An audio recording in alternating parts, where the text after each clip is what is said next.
Bună dimineața! Începem a doua noastră zi în Cuba. În sfârșit pot și eu să zic că sunt odihnit ca lumea. Am mai dormit încă vreo 9 ore aseară. Și da, m-am recuperat după cele 38 de ore de drum. Și astăzi urmează să ne urcăm din nou în mașină, pentru că o să părăsim, cel puțin pentru o zi, orașul Vinales și o să mergem către mare să luăm primul nostru contact cu plajele și cu apa de aici din Cuba. O să începem cu Cayo Yutias. Este o insulă în nord-vestul Cubei și din ce am înțeles este extraordinar de frumoasă. Bineînțeles, o să o vedem un pic mai târziu. Până atunci, vă las cu drumul. Numai bine!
Cayo Yutias din Cuba. De-a dreptul, superbă plaja, chiar dacă nu este foarte întreținută. Totuși ai un restaurant unde poți să mănânci, șezlonguri dacă vrei să stai și momentan e bine și liniște. Cred că o să fie superb. Oricum, o să petrecem aici toată ziua.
Captura zilei pregătită pentru grătărit. Grătarul sfârâie, îți puse pe tavă să le facă, să le gătească. Rac și pește.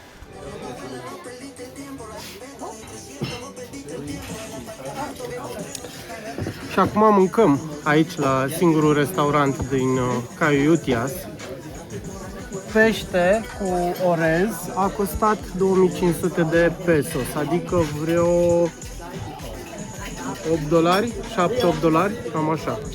Și un lobster frip ar fi fost 3500 de pesos, adică vreo 11-12 dolari și lobsterul merita. Iar o bere, o cerveza este 300 de pesos, adică 1 dolar. Poftă bună!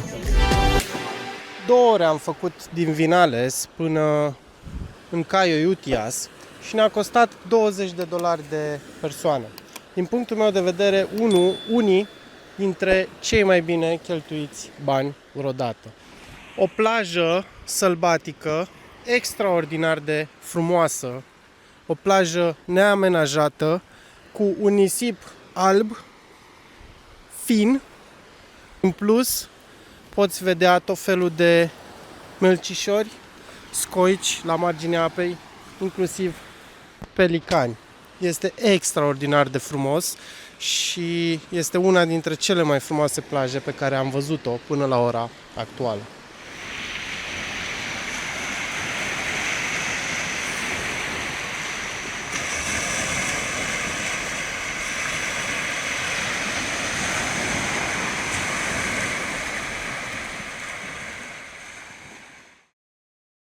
Neața, începem a treia zi în Cuba. Astăzi o să fie din nou o zi în care o să explorăm împrejurimile orașului Vinales.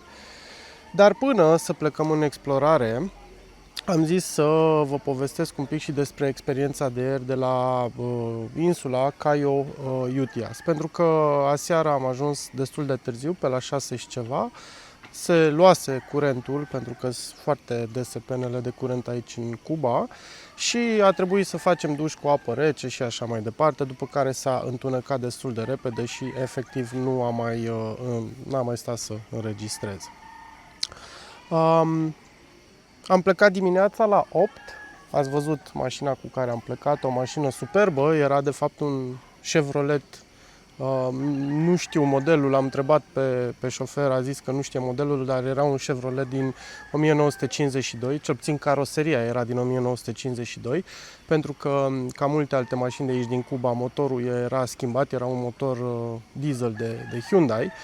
Și am făcut undeva la 2 ore din Vinales până la Cayo Utias, pentru că drumul este nu prost, extraordinar de prost, pe alocuri nici măcar nu este asfaltat. Mașina de altfel destul de confortabilă. Ne-a costat 20 de dolari de persoană, părerea mea un preț foarte, foarte bun pentru o excursie de o zi în care faci undeva la 4 ore cu mașina dus-întors și clar merită banii ăștia. Cayo Utias este o insulă extraordinar de frumoasă și este una dintre cele mai, sau are una dintre cele mai virgine plaje de aici din Cuba, și dacă te afli în zonă, clar merită să mergi să o vizitezi, pentru că îți dă sentimentul ăla de naufragiat. Dacă te îndepărtezi un pic de singurul restaurant care este pe toată insula, îți dă un sentiment extraordinar de fain de naufragiat. Nu a fost obositor nici drumul, da, per total ziua este obositoare, că faci o distanță destul de mare, ești destul de zgâlțit, apă, soare, chestii, nu știu ce, dar merită și aș mai face-o fără nicio discuție. Astăzi o să luăm bicicletele, o să explorăm din nou Vinalesul și vedem împreună despre ce este vorba. Mă duc să mă schimb și ne vedem un pic mai târziu. Numai bine! După cum ziceam, începem a treia zi și mergem să vedem o plantație de tutun, de tabac, și sper eu că de acolo putem cumpăra și trabuce. Vedem acum dacă găsim sau nu. Ne duce proprietarul de la noi, de la casă.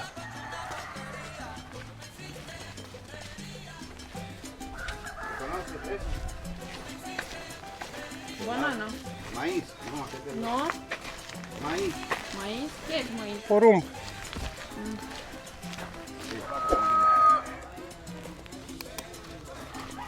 Eso es una casa donde lo curan. Unde usucă tutunul. Lucrăm. Îl sucă. Înseamnă curăța. Cred că am ajuns. Buenos dias. Hola. Buenos días. ¿Cómo anda? Hello. Silviu. Buenos días. Omar. Buenos días. Hello. Silviu. Hello. This is the seedbed of the tobacco plants. So, we have to prepare a seedbed because the seed of the plant is very, very tiny. That is the seed of the tobacco That's the plant. seed of the tobacco plants. Wow. So it's complicated to take one, please, and try To put it in the to put ground. in the land. It's complicated. That's why, and also, we have to prepare the seedbed because what happened when you scatter the seed, maybe the seeds are very close and it's going to grow close, and the plant need a distance for growing. You understand? Si. Later, with this kind of grass, okay, we are going to cover. Okay, the grass is going to keep the humidity, Yes. and also the grass is going to protect the seed from the rays of the sun. In 7 or 10 days, the seed is going to germinate. Later, 5 days more, we are going to remove the grass from the bed, and we let the baby plants 15 or 20 days more growing. Okay? And later we are going to go here and we are going to select the best one, the dominant plants for replanting in the field. How old are these plants here? 1 month and a half. Okay, yeah, it's ready. You take, this is the root of the plants, you put the finger like this, and with the finger you make a hole like this. And then, pa, and close, like this.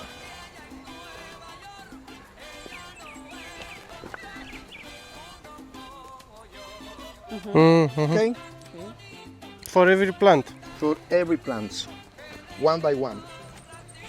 At the end. The back hurts, yeah? Yes, it's a hard work. And also But we with are- the sun. Yeah, you are used to it. That's right, to do it that every year because this harvest is just only one times in a year. Okay, only once a times. Okay, that's right. Later, the plant will be ready after 3 months for picking the leaves. We are able picking the leaves by hands, but also we can use a knife. Later, we are going to hang him in this way in a stick. This is one leaf and this is another leaf and this is the stem in the middle. Okay, just for hanging the leaves like this. Just for driving the leaves inside of that house. If you're in Cuba in March, April, you will see this house full of the leaves hanging in this way, in this kind of stick, just for driving the leaves. Okay? So the leaf will be hanging just for driving the leaves during 3 months. As soon as we finish the process of driving, we go to the next process, which is to fermentate, and also we say curar. Curar, ok. Okay? Curar la hoja, to cure the leaves. But what happened? Before we go to this, before we go to the next process, we need to sell to the government the 90% of our crops, because the governments need the 90% for keeping their famous brands, and also because when the government is going to fermentate the leaves, they use artificial flavor, artificial aroma, and also they use chemicals to increase the time of the cigar. That's why Cuban cigar can be stored around 12 and 15 years in a professional humidor, or maybe in the fridge. Okay, so what kind of the cigar do you like to smoke? Hombre, yo quiero el grande. Uno grande. Grandes. Baker. Bacon. Baker. Do you know the price for one baker in euro? How many? 120. 100, 120. Euros. 120 Uno de euros. estos. Uno entero. Okay, so you want to smoke this one. What about euro? Whatever. Doesn't matter. No. Monte Cristo. Monte Cristo. Monte You, Cristo. Monte Cristo also? Also. This. Yes, the, yes. the big one and the small one. No, I'm just trying to tell you that maybe one smoking Monte Cristo and one Cohiba Robusto. I don't know. Monte Cristo. Gracias. Ponlo en la boca, chupa primero la mía.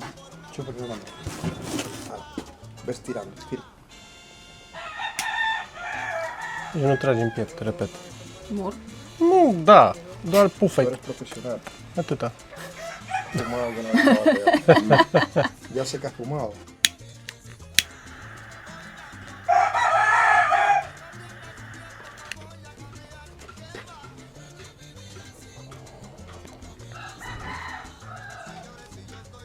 So try to make a rotation To turn it.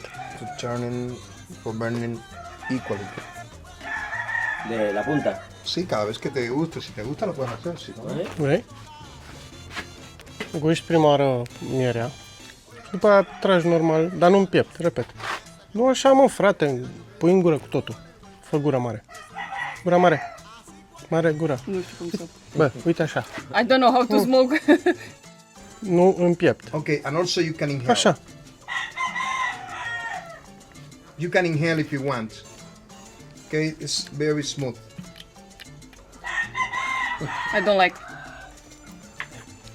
Gata și cu ferma de tutun. Am plecat, am cumpărat și 3 trabuce, o să vă zic cât au costat. Foarte pe scurt, tutunul, planta de tutun este indigenă Cubei și crește aici în Vinales datorită umidității, pentru că suntem înconjurați de acești munți care țin umiditatea și alte condiții geografice, cum ar fi pH-ul solului și așa mai departe. Planta se dezvoltă foarte bine și dă unele dintre cele mai faine frunze pentru fabricarea trabucelor. De aia sunt extraordinar de faimoase în lume. Ei plantează plantele undeva la finalul sezonului ploios, când umiditatea din aer este foarte mare, adică undeva prin octombrie, cam așa, octombrie-noiembrie. Plantele se dezvoltă, cresc și sunt scoase din pământ undeva prin primăvară, martie-aprilie, dacă am înțeles eu corect, după care sunt puse la uscat și după ce se usucă, acestea sunt fermentate și după aceea rulate în trabuce. Undeva la 90% din recolta unei ferme este luată de guvernul cubanez pentru a crea faimoasele trabuce care se vând pe bani grei în toată lumea, iar 10% rămân la fermă și fermierii își fac și ei țigările lor pe care le pot vinde turiștilor și așa mai departe. Per total, prețurile la fermă, de exemplu pentru un trabuc Monte Cristo, este de 6 euro sau 6 dolari și pentru un Cohiba era între 8 și 12 euro sau dolari. Cam asta în mare ca și prețuri. Cam atâta momentan. Mergem acum la cazare și o să luăm bicicletele să mergem să vizităm și alte obiective de aici din Vinales. Ne vedem un pic mai încolo. Yo soy la muerte, yo soy la muerte, la muerte soy, yo soy la muerte. Si Martín trae un cariño que yo quiera ciegamente, puede vivir sin temor, que vivirá eternamente. Te digo, Yo soy la oiga, muerte, te digo que soy, yo soy la oiga muerte, señora, yo soy la muerte soy, yo soy la muerte.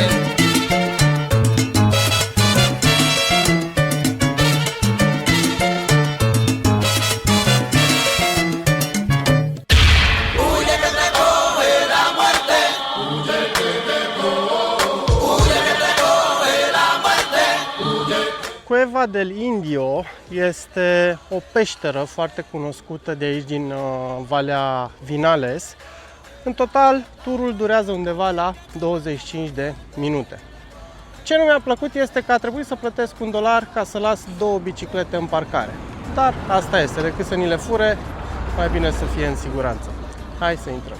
Dacă tot am pedalat și am dat la bicicletă vreo 7 km până aici, am zis să și bem ceva și am comandat 2 mojito care ne-au costat în total 600 de pesos. Singura parte nasoală este că aici gheața, adică în Cuba în general este bine să întreb dacă gheața este făcută cu sau fără apă filtrată și din păcate aici este fără apă filtrată, așa că am zis să ne punem fără gheață pentru că nu vrem să avem ceva surprize.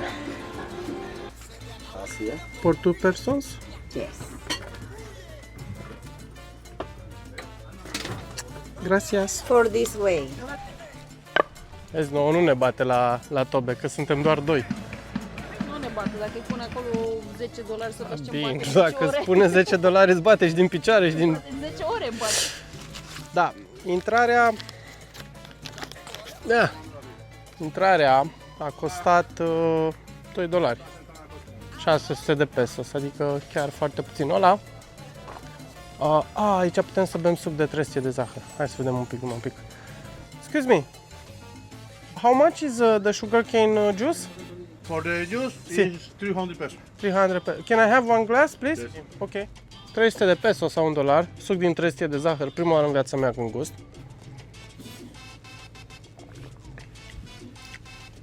Mă așteptam să fie mult mai dulce.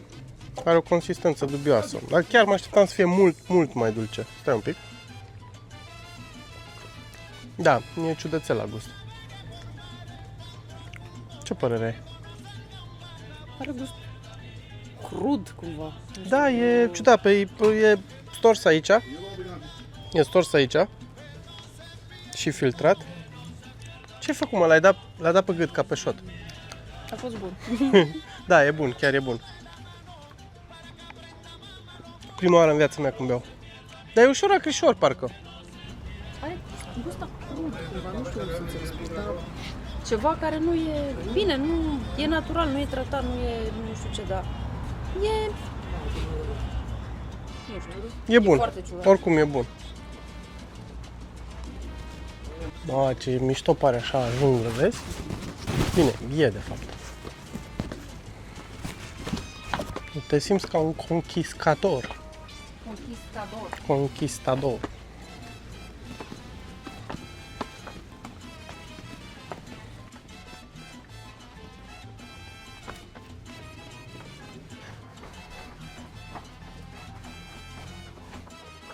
Seamănă cu aia de la Cueva de la Vaca. Da, dar e altfel. Da, era gratuită. Bine, acum pentru $1. Da, nu e vorba de, nu zic de bani, dar... Mai curată, mai păzită. Păi da, nu, e în primul rând de amenajată, că uite, da... Amenajată aici. Nasul că e pus asfalt în mijlocul... Acolo la curva de la Vaca nu E mai frumoasă ca aia, într-adevăr, că... E mai frumoasă, într-adevăr, că uite, e mai spectaculoasă cumva. Și da, aici nu miroase a urină, într-adevăr.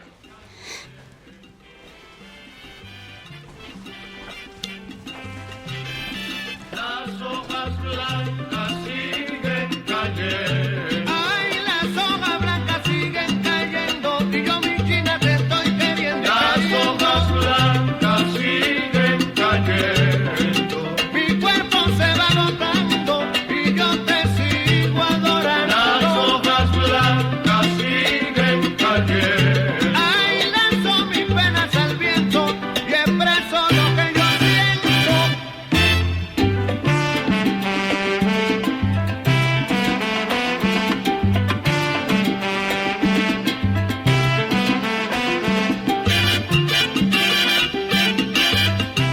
Și după cum ziceau la intrare, 200 de metri pe jos și 200 de metri cu barca. În total, turul undeva la 25-30 de minute.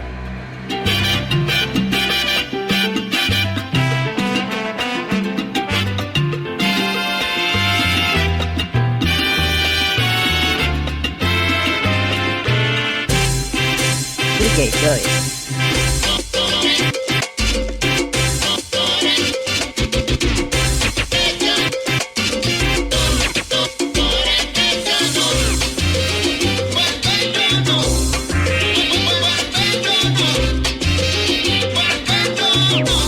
Follow with the light, using your imagination. It looks like tobacco leaves drying beside the tobacco drying house. To the right side, champagne bottle upside down and a snake coming down. Take a champana, you will boom. Up there in front, a fish, river. Ha, da.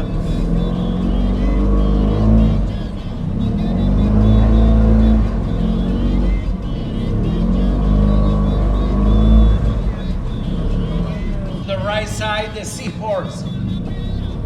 Coñi Căluș de morso. mare. A, da, mă, da, da. da.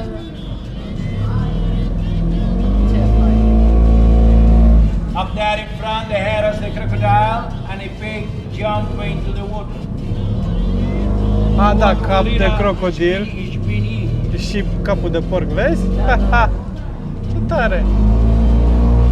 Chiar arată crocodil, mă! Ăla, da, porcul așa și așa. Porcul așa și așa, da, exact, crocodilul...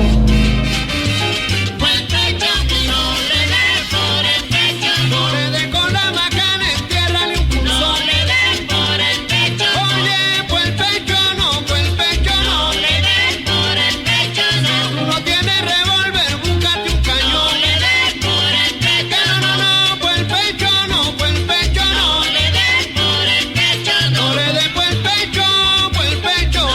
Mamă, ce m-a surprins. Deci eu nu știam că mergem și cu barca. Mă gândeam că e o peșteră mică, intrăm și plecăm și atât. N-ai citit la intrare?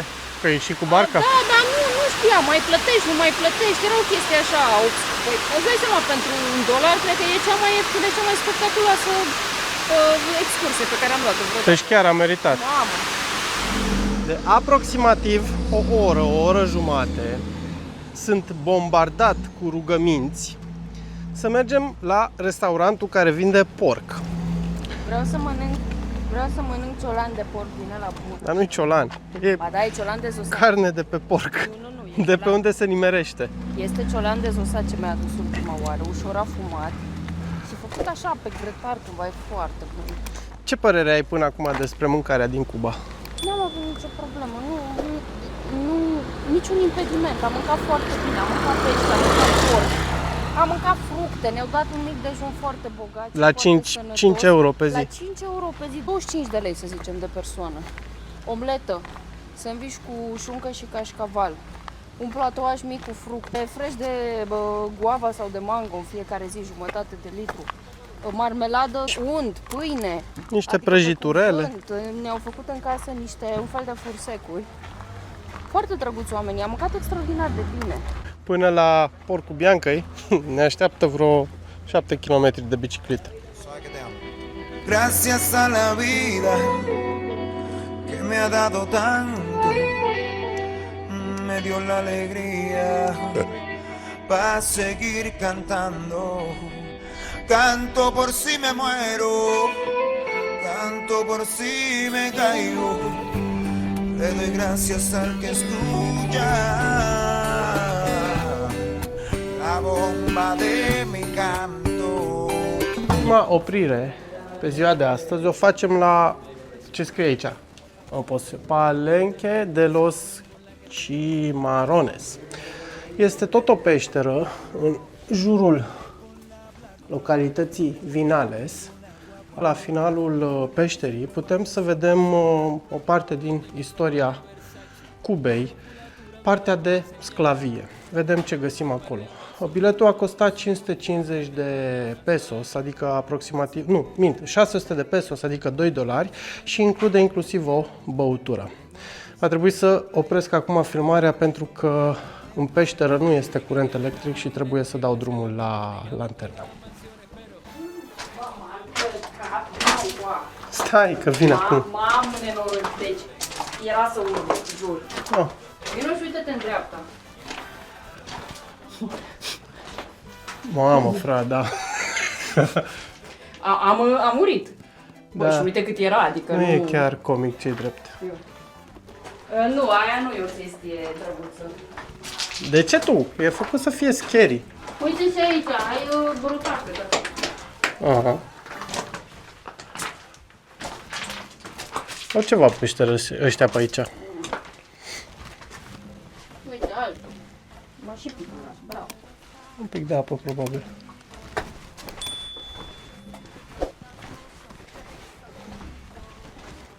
Așa, aici A, da. N-a fost chiar așa de lung. Cât am mers? 5 minute? E mult 5 minute, nu? Ia, și aici ni s-a promis că vedem ceva legat de sclavia din Cuba? Da. Ah! M-ai înjurat-o. E un om. Hola, hola. Sorry.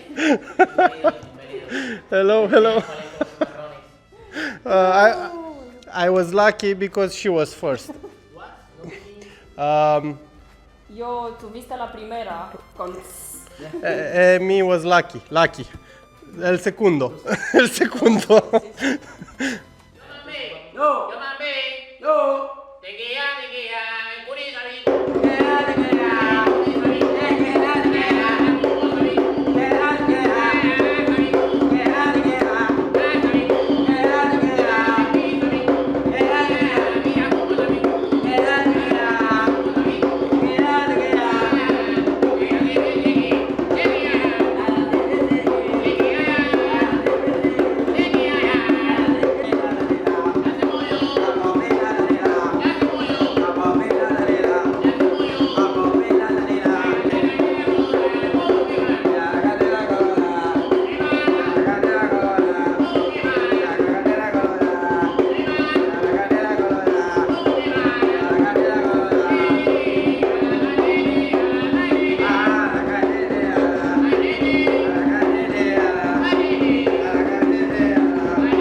Asta e șarpele care a speriat-o pe Bianca.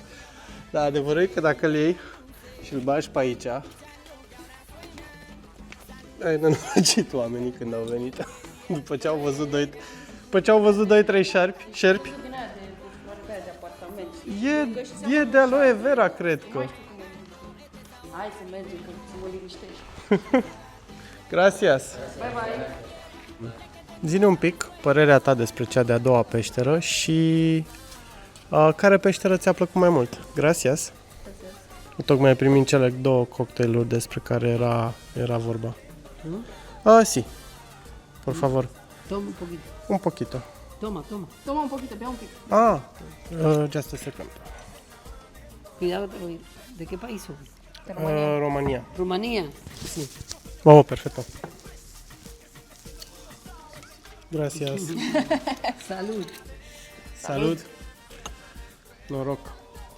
Bun, rămăsesem așa. Părerea ta despre cea de-a doua peșteră și care peșteră ți-a plăcut mai mult? Amândouă mi-au plăcut la fel de mult. Doar că aici am avut parte de o surpriză la finalul peșterii. Ne-am speriat, am țipat, am râs și am avut parte de dansul tradițional. Ne-am bucurat foarte, foarte tare de experiența asta, a fost foarte frumos. Amândouă au meritat la fel de mult. Deci merită bani. Merită banii, nu, sunt niște sume foarte mici pentru cât de frumos e ceva extraordinar. Cred că una dintre cele mai ieftine intrări pe care le-am plătit vreodată. 5 lei la prima. 5 lei nu există, deci 10 lei nicăieri. la doua cu... Nicăieri, în nicio altă țară nu am dat de o intrare așa ieftină, 5 lei, 10 lei. Extraordinar. Corect. Noroc. Noroc! Am ajuns la finalul celei de-a treia zi aici în Cuba. Ca și oraș, Vinales mi s-a părut extraordinar de primitor. Oamenii foarte faini, te salută pe stradă. Nu sunt cerșetori că nu trag de tine pe stradă. Din punct de vedere mâncare, sunt o groază de restaurante, mâncare este, mi s-a părut bună mâncarea, cât se poate de natural, adică să fim serioși, în spatele meu e plin de ferme, mult mai naturală ca la noi. Într-adevăr, nu este un sortiment atât de mare, dar ce găsești este bun. Și sunt și magazine unde găsești alimente de bază și nu numai. Găsești și deodorante, găsești și paste de dinți și, bineînțeles, băutură fără nici cea mai mică problemă. Prețurile mi se par nu bune, extraordinar de bune, asta comparând cu România, adică intrări la obiective turistice începând de la 5 lei, 10 lei, bere și cocktailuri gen mojito și Cuba Libre la 5 lei, 10 lei, 15 lei. Am băut un mojito extraordinar de bun la un hotel de 4 stele care a costat doar 15 lei, deci am fost dat pe spate. Per total, până acum Cuba mi se pare frumoasă. Da, viața aici într-adevăr este grea. Nu o să intru să discut de ce consider eu că viața este grea aici, dar într-adevăr este grea viața aici. Se vede că sunt oamenii chinuiți, am avut foarte multe pene de curent. Astăzi, de exemplu, nu a fost curent absolut deloc, sau cel puțin eu nu am văzut să fi fost curent. Dar oamenii totuși sunt fericiți, oamenii socializează, e ok din punctul ăsta de vedere. Urmează să mai stăm undeva la 2 săptămâni în Cuba și vedem ce mai găsim mai departe, pentru că din ce am înțeles și de la gazde, alte zone de aici, din Cuba, sunt total diferite. Vedem ce găsim și acolo. Mâine plecăm spre Playa Giron și până atunci nu pot să vă zic decât numai bine.